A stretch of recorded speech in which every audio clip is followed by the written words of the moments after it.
Hoş geldin. Bugün masamızda Westeros'un tozlu yollarına geri dönüyoruz. Ama bu sefer bildiğin yollardan pek değil. Konumuz Game of Thrones evreninin en yeni üyesi.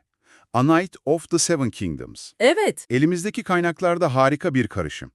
Roger Ebert ve Alan Sepinwall gibi usta eleştirmenlerin neredeyse coşkulu yorumları var. çok olumlu yorumlar evet. Dizinin yapım detaylarını anlatan ansiklopedik bir sayfa, bu diziyi diğerlerinden neyin ayırdığına dair analiz makaleleri ve tabii ki işin en eğlenceli kısmı, Hayran teorileri. aynen, hayranların geleceğe dair alevli teorilerini paylaştığı bir forum tartışması. Görevimiz de tam olarak bu aslında.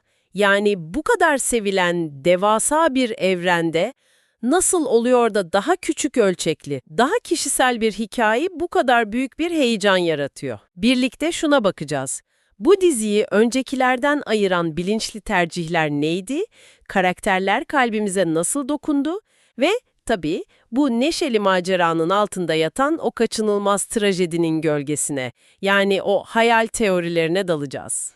Westeros'a yepyeni bir pencereden bakma denemesi gibi bir şey olacak bu. Kesinlikle. O zaman hemen en çarpıcı noktadan başlayalım. Bu dizi, yani beklentileri daha ilk dakikasında yıkıyor. Birkaç eleştiri yazısında altı çizilen o meşhur açılış sahnesi var. Hani o epik, tüylerini diken diken eden Game of Thrones müziği yavaşça yükselmeye başlıyor. Sen de kendini büyük bir olaya hazırlıyorsun. Ve müzik aniden kesiliyor çünkü ana karakterimiz Duncan midesi gurulduyor. Evet. Hazımsızlık çekiyor. Bu basit ama dahiyane an aslında bütün dizinin manifestosu gibi. Yapımcılar sana en başından diyor ki, unut o taht oyunlarını, ejderha savaşlarını. Bu daha gerçek, daha insani ve evet biraz da komik bir hikaye olacak. Ya bir eleştirmenin yorumu vardı, ona bayıldım. Yıllardır beklediğimiz o epik müziğin bir hazımsızlık gurultusuyla kesilmesi R.R. Martin mizahının zirvesi diyordu. Çok doğru bir tespit. Kesinlikle. Hikayenin merkezinde de Westeros'ta daha önce görmediğimiz türden bir ikili var. Bir yanda Dunk, kaynaklarda kale duvarı gibi kalın kafalı olarak tarif edilen Peter Cloughey'nin canlandırdığı dev gibi bir çit şövalyesi. Sakar, iyi niyetli ama biraz saf. Evet, ustası yeni ölmüş, elinde 3 kuruş parası ve bir zırhla ortada kalmış. Diğer yanda da onun yaveri, Egg, ama bu çocuk sıradan bir yaver değil, Dexter Saul Ansel'ın canlandırdığı bu kel kafalı, sevimli çocuğun altında büyük bir sır saklıyor. Hı hı. Eleştirmenlerin dizinin atan kalbi dediği şey de tam olarak bu ikilinin arasındaki dinamik. Birbirlerini kollayan, atışan ama en nihayetinde birbirlerinden başka kimsesi olmayan bu iki karakterin yolculuğu bu. Ve oyuncular arasındaki kimya. O kimya için diziyi tek başına sırtlayacak kadar güçlü olduğunu söylüyor eleştirmenler. Cloughey ve Ansel arasındaki o uyum, Hikayenin bu kadar küçük ölçekli olması aslında makalelerden birinin altını çizdiği daha büyük bir stratejinin parçası. Yani tesadüf değil. değil, hiç değil. Yapımcılar House of the Dragon'dan farklı bir kimlik yaratmak için çok bilinçli kararlar almışlar. Neredeyse House of the Dragon'a karşı bilinçli bir antitez gibi tasarlanmış. 3 noktada bu çok net görülüyor. Mesela müzik konusu. Ramin Djawadi müziğini kullanarak kendini ana seriye bağlamaya çalıştı ki bu da kendi kimliğini bulmasını biraz zorlaştırdı bence. Evet, bir nevi koltuk değneği gibiydi. Aynen. A Knight of the Seven Kingdoms ise bu mirası bilinçli olarak reddediyor. Kendi müziği, kendi tonu var. Hatta bir eleştirmenin belirttiği gibi dizinin bir jeneriği bile yok. Doğru ya. Doğrudan hikayeye dalıyorsun. Bu biz kendi ayaklarımızın üzerinde duruyoruz demenin en net yolu. İkinci fark da ölçek ve süre. Senin de bir izleyici olarak hemen fark edeceğin bir şey bu. Tabii. Diğer dizilerin o 1 saati aşan entrikalarla dolu karmaşık bölümlerinin aksine burada her bölüm yaklaşık 30 dakika. Bu da tempoyu tamamen değiştiriyor. Tamamen çok daha odaklı, karakterlerin nefes almasına izin veren bir tempo yaratıyor. Bir bölümde 10 farklı yerde 10 farklı komplo izlemek yerine yarım saat boyunca sadece Dunk ve Egg ile yolculuk ediyorsun. Hikayeyi daha sindirilebilir ve samimi kılıyor bu. Aynen öyle ve belki de en önemlisi hem eleştirmenlerin hem de hayranların en çok vurguladığı üçüncü fark. Kaynak malzemeye olan sadakat. Evet, Eğer Game of Thrones'un son sezonlarındaki o kitapların bitmesi sorunundan yorulduysan, bu haber seni çok sevindirecek. Kesinlikle. Bu dizi, George R.R. Martin'in tamamlanmış 3 kısa romanına dayanıyor. House of the Dragon gibi tarihi bir metni gelişletme veya Game of Thrones gibi boşlukları doldurma zorunluluğu yok. Bu da hikayenin başı, ortası ve sonu belli, daha sıkı ve amaca yönelik olmasını sağlıyor. Neredeyse tüm eleştiriler bunun bugüne kadarki en sadık Martin uyarlaması olduğu konusunda hemfikir. Bu sadakat meselesi yazarın asıl niyetiyle de birebir örtüşüyor. Kaynaklardan birinde çok hoş bir anekdot var. Evet, o eleştirmen hikayesi. Aynen. Martin bu hikayeleri bir eleştirmenin fantastik eserler neden hep krallar ve lordlar hakkında hiç sıradan insanları anlatmıyor diye sorması üzerine yazmaya başlamış. Bu eleştiri ona dokunmuş. Çok ilginç. Dizinin yaratıcısı Ira Parker da Martin'e hikayenin her zaman Duncan gözünden, yani aşağıdan yukarıya anlatılacağına ve asla soyluların entrikalarına kaymayacağına dair söz vermiş. İşte bu dizinin ruhunu oluşturuyor. Westeros'u ilk defa çamurun içinden, sıradan bir insanın gözünden görüyoruz. Adalet arayan, bir sonraki öğününü düşünen, şövalye olmanın ne anlama geldiğini sorgulayan birinin perspektifinden. Saray koridorlarından çok. Aynen an avlularında ve turnuva çadırlarında geçen bir hikaye bu. Bu yaklaşım eleştirmenler tarafından o kadar beğenilmiş ki, paylaştığın o Roger Ebert sitesindeki yazı gibi bazıları çok iddialı laflar ediyor. 10 yılın en iyi fantastik uyarlaması diyorlar. Bu çok büyük bir iddia. Değil mi? Bu kadar coşkulu övgünün arkasında bu sadakat ve samimiyet dışında tam olarak ne var? Eleştirileri incelediğinde övgünün birkaç temel direk üzerinde yükseldiğini görüyorsun. İlki sıcaklık. Bu kelime neredeyse her eleştiride geçiyor. Westeros için çok garip bir kelime. Değil mi? Westeros gibi acımasız, nihilist bir dünya için ne kadar şaşırtıcı bir kelime. Ama dizi, politik oyunların sinizmi yerine Dunk ve Egg arasındaki dostluğun sıcaklığına, umuduna ve duygusallığına odaklanıyor. Bu evren için taze bir nefes gibi. Prodüksiyon kalitesi de gözden kaçmamış anlaşılan. Ölçek küçük olabilir ama bütçenin her kuruşunun doğru yere harcandığı belli. Evet, özellikle zırhlardan çok bahsediliyor. Kral muhafızlarının o meşhur beyaz zırhları. Tasvirinin muazzam olduğu söyleniyor. Bir eleştirmen turnuva ve mızrak dövüşü sahneleri için A Knight's Tale filminden beri yapılmış en iyisi olabilir gibi iddialı bir yorum yapmış. Vay canına. Ve tabii ki oyuncu seçimi Peter Cluffy ve Dexter Sol Ansel için evrensel bir övgü var.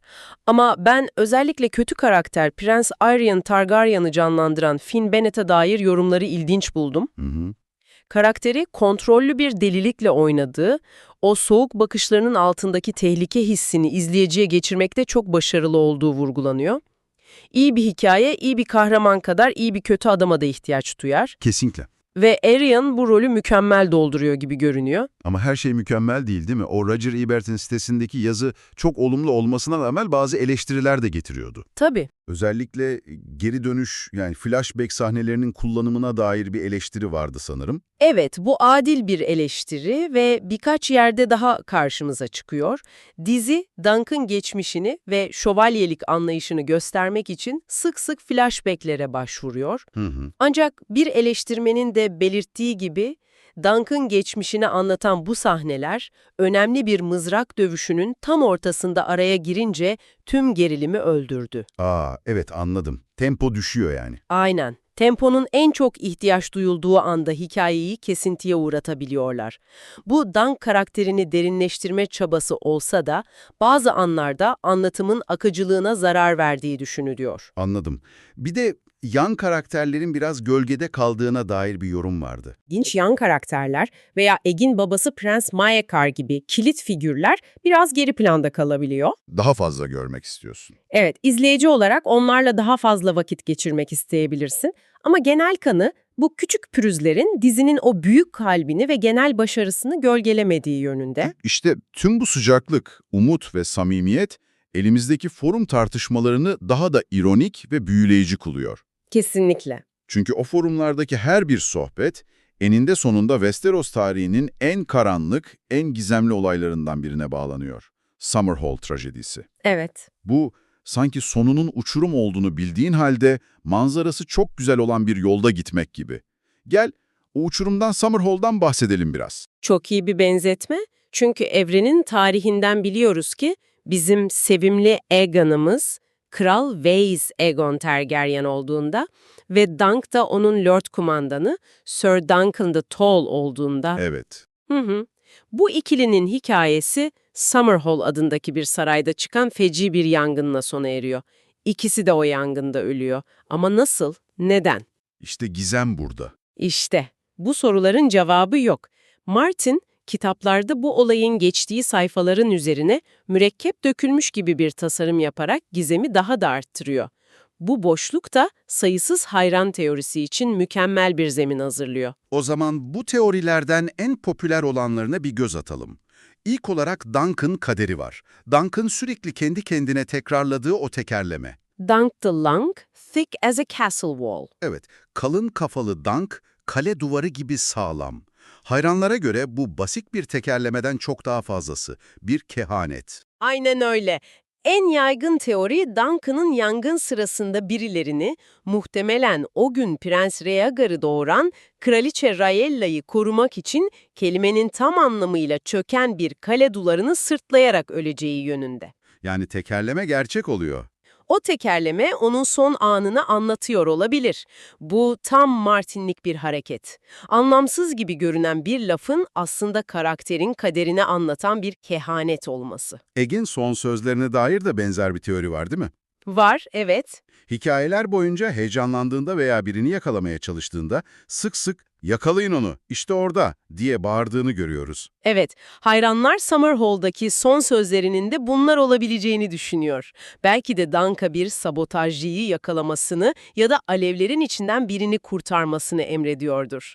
Bu küçük detayların gelecekteki büyük anların habercisi olduğu fikri çok güçlü. Peki ya yangının kendisi? En büyük gizem bu. Kesinlikle en büyük gizem ve en çılgın teoriler, yangının neden çıktığına dair bir kaza mıydı yoksa kasıtlı bir eylem? En popüler teori, iyi niyetlerle cehenneme giden yol senaryosu. Yani Buna göre Kral Aegon, yani bizim Egg, ejderhaları dünyaya geri getirmek için ejderha yumurtalarını çatlatmaya yönelik büyülü bir ritüel denedi. Ve bu ritüel feci şekilde ters gitti. bu çok trajik bir son olurdu. Çünkü Egg'in motivasyonu asiydi, değil mi? O halkın arasında büyümüş bir kraldı Evet. ve ejderhaların, lordların gücüne karşı halkı koruyacak bir denge unsuru olabileceğini düşünüyordu. Onları korumak için çıktığı yolun onların ve kendisinin sonunu getirmesi. Tam bir Yunan trajedisi. Ama bir de bu teorinin daha karanlık bir versiyonu var. O ne? Ritüelin başarılı olması için bir kan kurbanı, yani kral kanından birinin kurban edilmesi gerekiyordu.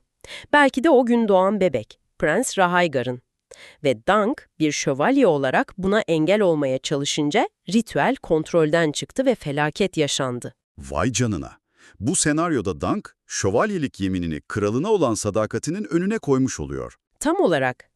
Ve son olarak sabotaj teorisi var. Bu da çok akla yatkın. Yani birileri kasıtlı olarak mı yaptı? Evet, Kral Aegon'un halka yakınlığından ve soyluların gücünü kısıtlama reformlarından rahatsız olan birileri forumlarda üstatlar, yüzsüz adamlar ve hatta genç Tywin Lannister gibi isimler geçiyor, ritüeli sabote etmiş olabilir. Tywin Lannister detayı ilginç. Çok ilginç çünkü o sırada sarayda olduğunu ve kralın politikalarından hiç hoşlanmadığını biliyoruz.